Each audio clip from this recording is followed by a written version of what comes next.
C'est l'histoire de deux hommes, passionnés de sports extrêmes. Il y a 5 ans, Philippe Moreau a poussé sans le savoir la porte d'Hervé Taquet, un kiné pas comme les autres.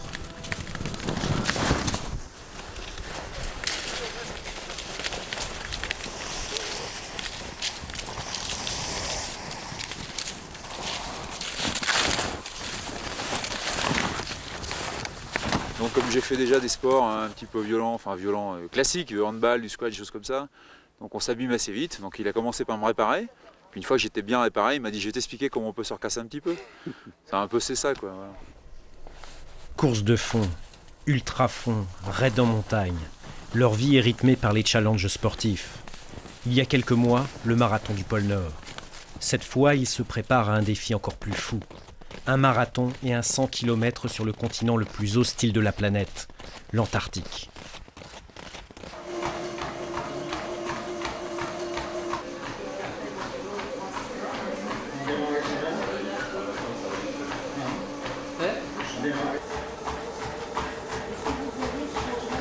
On voit que son QR est toujours pas passé. Hein. On arrête.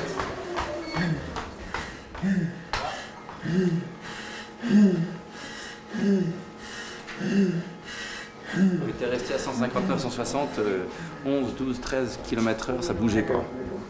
C'était vraiment l'allure marathon, là. C'était vraiment...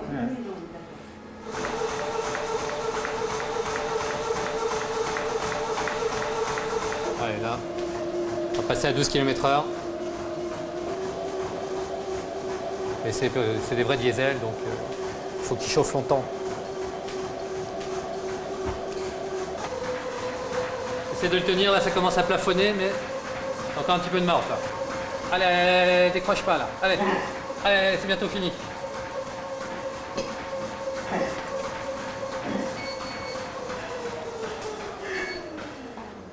Impeccable. Tu récupères ta montre parce que là...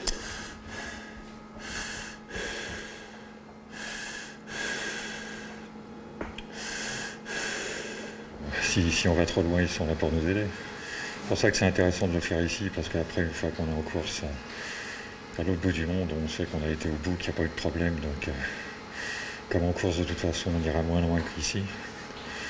On est forcément en sécurité, tout du moins de ce point de vue-là. Au pôle Sud, le plus grand danger vient du froid. Comment résister sur de telles distances à des températures proches des moins 40 degrés ? La réponse, ils l'ont trouvée ici, dans ces entrepôts frigorifiques, au milieu des pizzas et des poissons panés. Là, on court depuis 5h30 là. Et on compte courir pendant 7 heures pour faire 50-55 km à peu près. Et là, il fait moins 27, moins 30. Le but ici, c'est de trouver la meilleure méthode pour réguler la transpiration, pour pas qu'on givre de trop, quoi. Parce qu'en fait, malgré le froid, on transpire beaucoup. Et donc, il faut évacuer la transpiration. Donc, si on monte trop dans les tours, on va avoir du mal à évacuer suffisamment et on va givrer.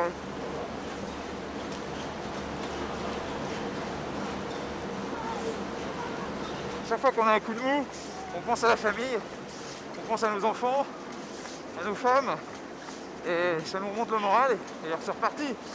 Mais le fait déjà de courir à deux, c'est un très très grand plus. Si on était tout seul à s'entraîner, ça serait vraiment très dur. Mais là, le fait d'être avec un pote et tout le temps ensemble, on oublie les choses qui vont pas bien. C'est du thé, ça va aller. Les départs, c'est quand même toujours un petit peu spécial. Là, ça va être long par rapport à la dernière fois. Je dis pas que je serai pas inquiète au moment où les portes vont se refermer, mais bon, je fais confiance.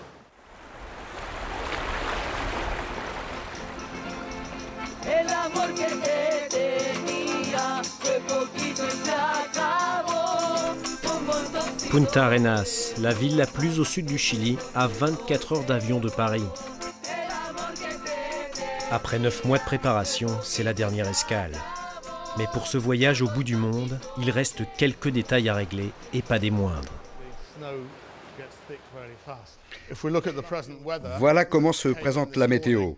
En ce moment, la direction du vent est bonne. Par contre, la vitesse est entre 21 et 28 nœuds. Et pour que l'Ilyushin puisse atterrir, il faut que le vent ne dépasse pas 17 nœuds. Au large du Cap Horn, tant que les prévisions météo sont jugées dangereuses par l'organisation, on ne part pas. En compagnie du Marseillais Alain Dandria, le 3e Français engagé, Hervé et Philippe tentent d'évacuer le stress.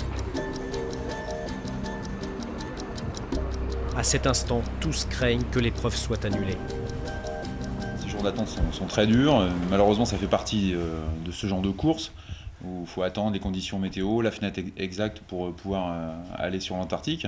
Et là, on va attaquer le 5e jour et oui, ça commence à être très très long, ça joue sur les nerfs. Ça fait partie du jeu, mais c'est vrai que l'inquiétude commence à monter.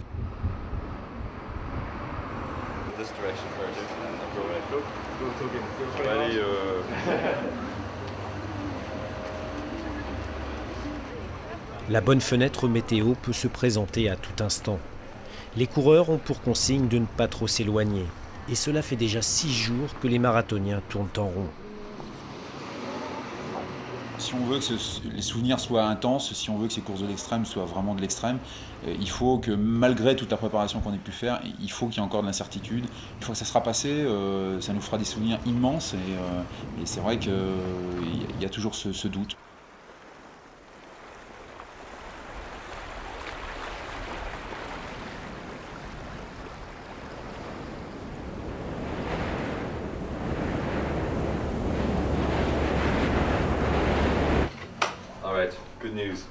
Ok, bonne nouvelle. On y va à 10h10 dans moins d'1 heure. Il faut être prêt à la réception de l'hôtel avec les vêtements polaires, passeport dans la main, et hop, on part pour l'Antarctique. Yes. Yes.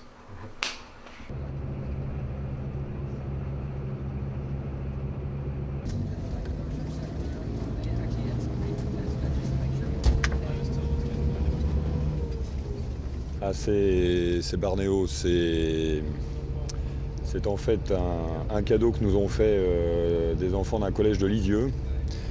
Et ils nous ont donc offert ça en nous demandant de l'emmener au pôle Sud. Ça va donc être le premier ours polaire au pôle Sud parce qu'il n'y a jamais eu d'ours polaire au pôle Sud. On remplit notre promesse et ça nous fait très plaisir.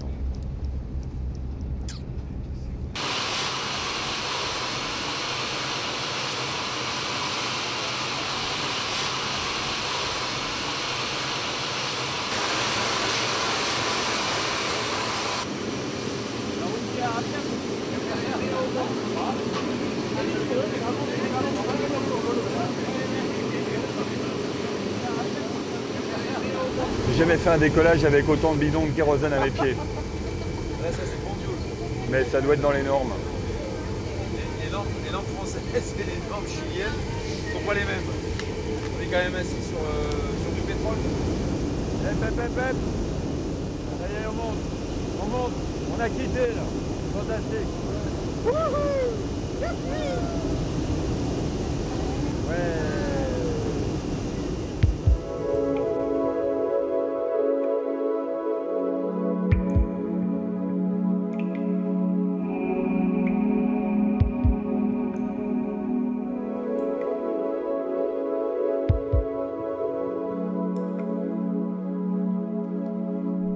Le pôle Sud est encore à 5 heures d'avion. Tous emmagasinent des forces pour la première course. Les jours perdus au Chili ont chamboulé le programme, pas de temps d'acclimatation, les coureurs doivent attaquer le marathon dès l'arrivée.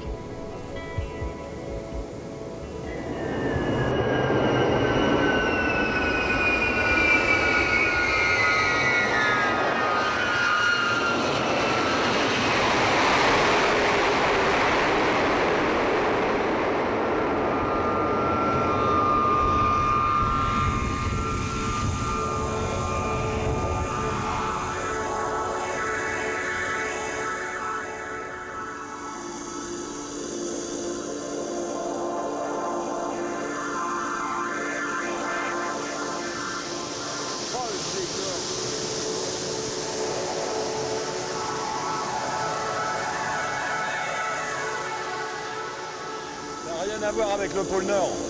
Rien à voir.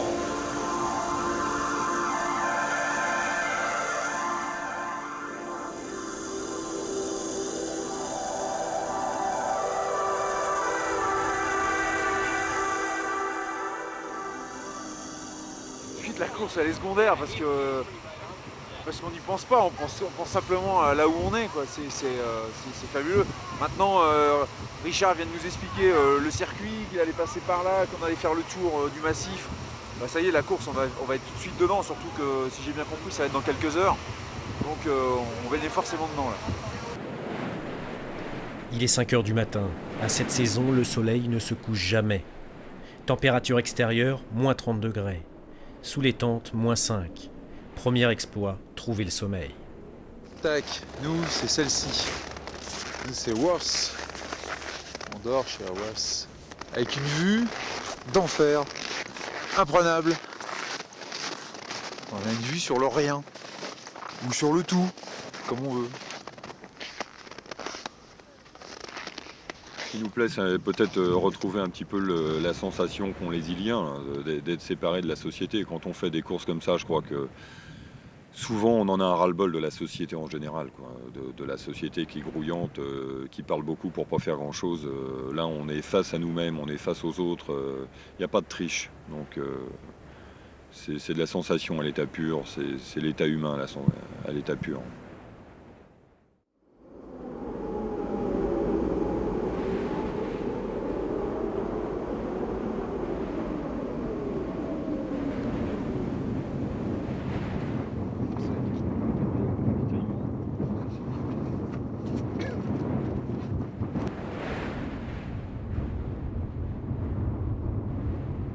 On a fait une nuit blanche dans l'Ilyushin parce que bon, c'était pas très confortable pour dormir, on pouvait pas. Donc une nuit blanche, on a mangé à 4 h du matin, on s'est couché à 6 h, on a essayé de dormir, mais il y a tellement d'adrénaline, il y a tellement d'effervescence que le sommeil, on n'a pas trop réussi à le trouver. Mais par contre là, on a quand même réussi à se reposer un petit peu.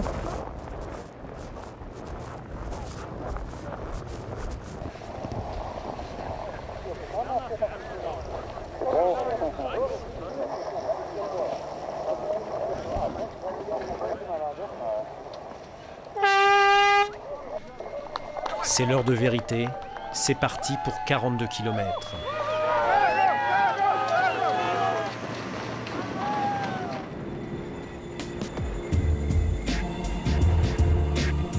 Très rapidement, chaque marathonien devient un point à l'horizon, un point sous extrême surveillance. Les organisateurs sont très attentifs à leur progression, ainsi qu'aux changements météo. Dans cette région du monde, les vents qu'on appelle katabatiques peuvent monter jusqu'à 300 km/h et faire chuter la température en quelques minutes.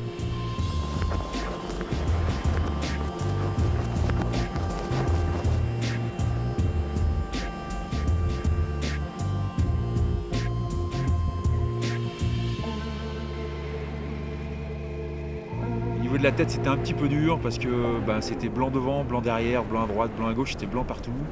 On n'a plus de repères. Et là, à un moment donné, on a vraiment l'impression d'être tout seul. Comme j'étais pas très bien, les jambes marchaient un peu en automatique. Et j'ai essayé de faire le vide dans ma tête pour pas avoir cette immensité qui avait tendance à nous mettre le moral un peu à zéro.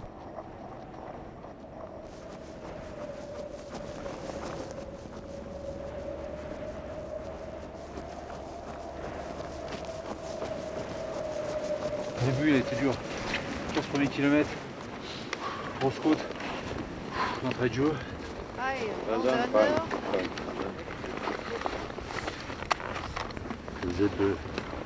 Vous attendiez pas à ça? Si, mais c'est dur quand même. C'est-à-dire qu'il faut une bonne demi-heure pour se mettre en jambes. Et la première demi-heure, c'était que de la côte. Le mont, il a duré un bon moment. Mais bon, ça va là, on est pas trop mal. C'est qui le premier? C'est Alain? C'est Alain. C'est toujours Alain. Putain, il est parti comme une bombe. Bien, bien, faut qu'il tienne jusqu'au bout. Hein.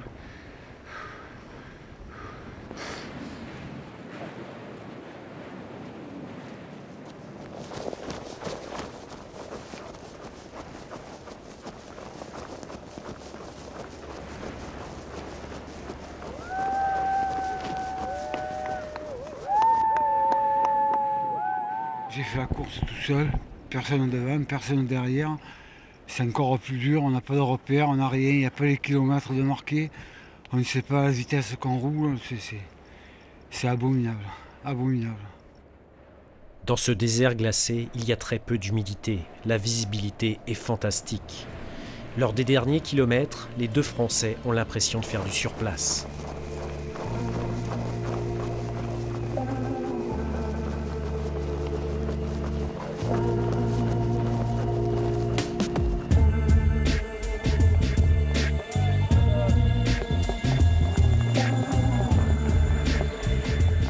Oh, c'était dur. Dur, plus dur que ce que je croyais. Je sais pas si c'est le fait qu'on soit un peu en altitude ou les dénivelés, ou simplement le fait que c'était pas mon jour, mais oh purée, c'était dur. Heureusement, bon, avec Charlie, on a bien géré le truc. On a su s'arrêter 2-3 fois, on a marché, récupéré, pour arriver au bout. Il y a des frissons partout. C'est le grand bonheur. Notre pied, c'est de terminer tous les deux la main dans la main, c'est ce qu'on a fait. Ça suffit, quoi. C'est génial. Non, bah, bien sûr, non, mais la souffrance, c'est rien. Moi, dans 10 minutes, j'y penserai plus. Mais pendant 5 heures, j'y ai beaucoup pensé.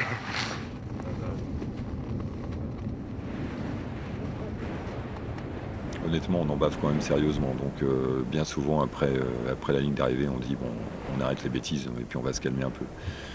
Et puis, on vit des moments tellement forts que dans les jours qui suivent, on se remet une autre marche. On se remet une autre pièce du puzzle, il faut une autre course, il faut une autre découverte. J'ai filmé ta gueule quand même. Le lendemain matin. Hier soir, je me demandais bien comment j'allais faire pour ne serait-ce regagner la tente. Hop. Ça c'est pas mal non plus. Fais un beau sourire. Voilà. En fait, j'ai le teint nickel. Hein, j'ai les yeux un tout petit peu... Les yeux on dirait un lapin russe. Mais ouais, bon. Après une seule nuit de repos, les douleurs de la veille sont encore présentes. Normalement, il faut près de 3 mois pour récupérer d'un marathon. Et pourtant, dans 2 heures seulement, ils seront au départ du 100 km. Un défi insensé. Il n'y a rien de trop. Là, on réfléchit bien, on se trompe pas dans l'ordre des vêtements, mettre le dessus en dessous, etc. Enfin, on est assez concentré là-dessus parce que si on se trompe, on va le payer cash pendant la course. Parce qu'il faut pas qu'on ait froid, on est parti pour 15-16 heures de course. Là, faut être très très sérieux là, dans la façon de faire. On n'a pas le droit à l'erreur. On n'a pas le droit à l'erreur, la température est descendue un petit peu. Cette nuit quand je suis sorti, on voyait même pas à 3 mètres là. On essaye de pas être trop anxieux, on va dire ça comme ça. Mais on n'a pas peur, non. Et puis, de toute façon, je suis avec mon pote, il n'y a aucune raison d'avoir peur.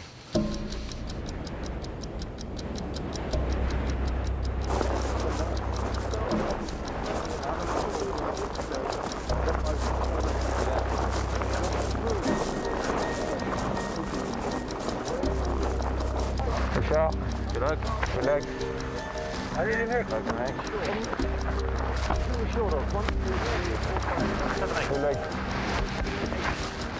Ready, steady, go!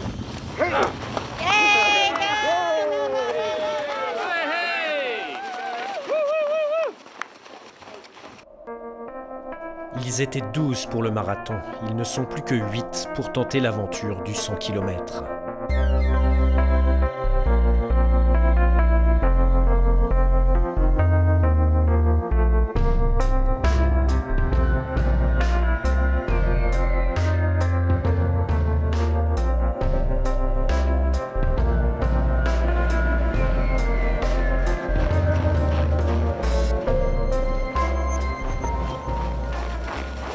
Par rapport à Gontier, on est 5 minutes plus long, complètement dans les normes.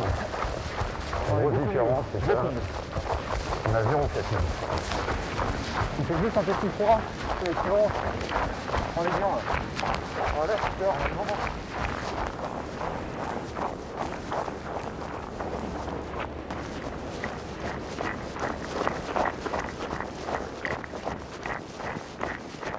Ok. Il n'est pas dégazé celui-là.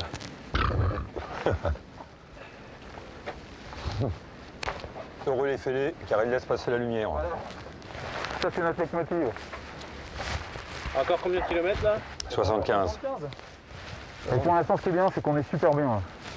L'objectif là dans 25 km, c'est-à-dire à mi-course, on doit être dans la même forme qu'on est tout de suite là. 25 km là, on a juste récupéré du marathon. On est réchauffé, c'est tout. C'est bon. Ciao, bye bye. Ciao, bye. Thank you much.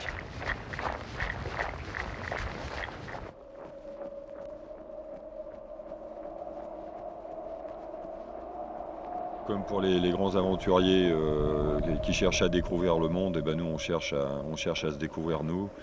Et pour connaître sa limite, faut aller à l'extrémité de ta limite. Et puis des fois tu fais un pas de trop et tu sais que tu as été trop loin. Donc tu finis par te connaître. Tu finis par connaître les frontières surtout de ta personnalité plus que de ton physique.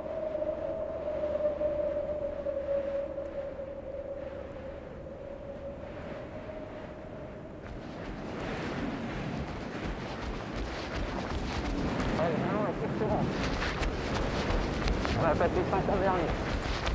5 ans.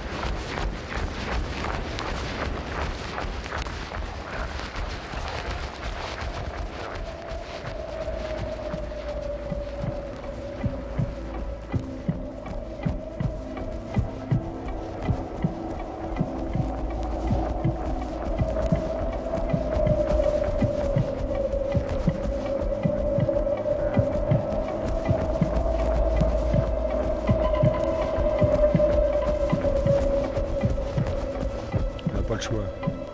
On décide de faire un truc, on va au bout, on lâche pas. Quoi qu'il arrive, on lâche pas, sauf si on tombe.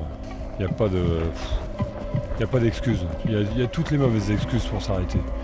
Et nous, on veut pas de mauvaises excuses. On n'est pas là pour se plaindre. On est là pour vivre des moments d'exception. Des trucs comme ça dans la vie, on en a combien?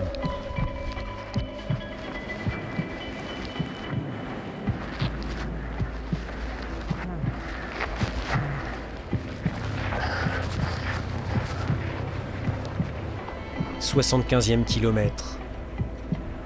Après 10h30 de course, Hervé et Philippe n'ont pratiquement plus de ressources. À tour de rôle, ils se remontent le moral, se fixent des objectifs. Tout l'enjeu est de finir cette course à deux.